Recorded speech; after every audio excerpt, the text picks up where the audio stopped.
এইটা ছিল আমার এক ভাই জনের উপনয়নের দিন। ওর উপনয়ন হচ্ছিল উলুবেড়িয়া কালীবাড়িতে। অনেকদিন পর একটা অনুষ্ঠান পড়েছে বলে কথা, তাই সবাই মানে মা, কাকিমা, পিসিমণিরা ভীষণ খুশি। সবাই খুব আনন্দ করলাম। কালী মায়ের জন্মদিন উপলক্ষে মন্দিরটা কিন্তু খুব সুন্দর করেই সাজানো হয়েছিল। এত সুন্দর সাজানো যে দেখে সবাই মুগ্ধই হয়ে গেলাম।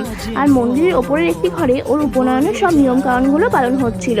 ভাই আর ওর বাবা মিলে সব রিচুয়ালসগুলো এক এক করে পালন করলো। এবার শুরু হলো ন্যাড়া হওয়ার পর্ব। জন আমায় বলেছিল ওই ভিডিওটা না করার জন্য, কিন্তু আমি ঠিক করেই নিয়েছি। ন্যাড়া হওয়ার পর কি সুন্দর লাগছে তাই না? পুরো যেন একদম গৌরাঙ্গ। এবার চলছিল স্নান পর্ব। তারপর গেরুয়া বসন পরিধান করে ভিক্ষা নেওয়া হচ্ছিল। সবার প্রথমে ওর মা ওকে ভিক্ষা দিল। এরপর একে একে সবাই দিল ভিক্ষা। তারপর ও রাজবেশ পরিধান করে চারিদিকে ঘুরলো। আর এইটা ছিল আমার লুক জনের পৈতেতে। শাড়ি পরতে যেহেতু আমি ভীষণই ভালোবাসি, তাই শাড়ি পরলাম। এইভাবে সবাই মিলে আনন্দ করে একটা ভালো দিন কাটালাম। টাটা।